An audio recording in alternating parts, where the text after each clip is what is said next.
சென்னை மதுரவாயலை அடுத்த பானகரம் இந்திரா நகரில் பூட்டி கிடந்த தகர செட்டில் தலை மற்றும் முகத்தில் வெட்டு காயங்களுடன் திருநங்கை ஒருவர் சடலமாக கிடந்துள்ளார்.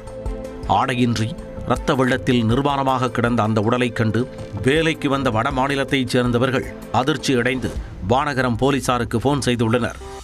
உடனே அங்கு வந்த போலீசார் சம்பவ இடத்தை பாதுகாப்பு வளையத்திற்குள் கொண்டு வந்து கொலை செய்யப்பட்ட திருநங்கை யார், அவரை கொலை செய்தது யார் என்பன உள்ளிட்ட பல்வேறு கோணங்களில் விசாரணையை தொடங்கினர். அதில் நிர்வாண நிலையில் கொலை செய்யப்பட்ட திருநங்கை போரூர் பகுதியைச் சேர்ந்த பாண்டி என்கின்ற சில்பா என தெரிய வந்தது.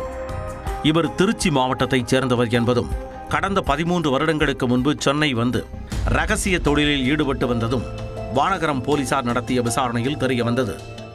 அதேபோல சம்பவத்தன்று வழக்கம் போல் பானகரம் பைபாஸ் அருவி சாலையில் 2 ஆண்களுடன் பைக்கில் ஏறி சென்றதாகவும் அதன் பின்னர் தான் சில்பா சடலமாக மீட்கப்பட்டதாகவும் தெரிய வந்தது.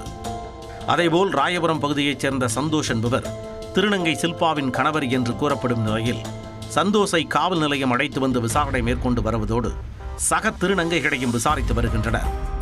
இந்நிலையில் கொலையாளிகள் பிடிபட்டால் மட்டுமே கொலைக்கான காரணம் என்ன என்பது குறித்து தெரிய வரும்.